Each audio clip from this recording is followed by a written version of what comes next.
สบายดีทุกคนบันพักบันพรเดียบห้วยเดียบหองซอกอยู่หากินตามธรรมศาสตร์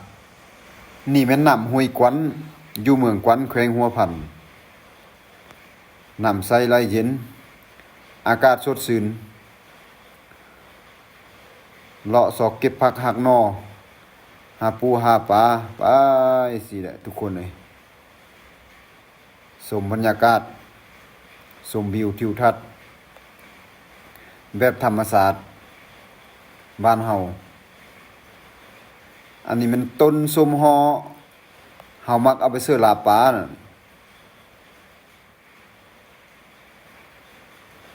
น้ำใสไหลเย็น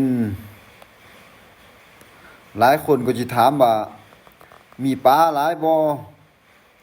แต่กี้แต่ก่อนก็มีอยู่หลายอยู่แต่ปัจจุบันนี่หลายคนซอคนหาแล้วก็บ่มีหลายแล้วทุกคนฝากมาฝากธรรมศาสตร์เดียบห้วยเดียบหอง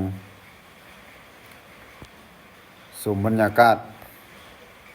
อากาศสดชื่นหลายคนที่ว่าอยู่ในเมืองบ่เคยได้สัมผัสกับธรรมศาสตร์อยู่บ้านนอกคอกนาชมวิวทิวทัศน์ไปนำกันเลยทุกคนเลยฟ้าบรรยากาศเวลาเข้าไปในเมืองจะถ่ายภาพอยู่ในเมืองแล้วพี่น้องทางบ้านนอกนี่ไล่เบิ่งไล่ชมข้าพเจ้าอยู่บ้านนอกจะถ่ายภาพบรรยากาศห้วยหองภูผา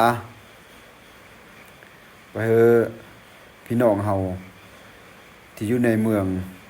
ไล่เบิ่งไล่ชมไปนำกันไล่เปลี่ยนวัฒนธรรมวิถีชีวิตระหว่างบ้านนอกกับในเมืองทุกคนนี่ฟ้าบรรยากาศแบบธรรมศาสตร์ห้วยลึกภูสูงน้ำใสไหลเย็นชมวิวทิวทัศน์ไปนำกันเด้อทุกคน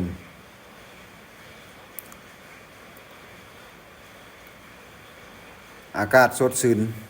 แจ่มใสเดียวห้วยเดียวหองนี่นะ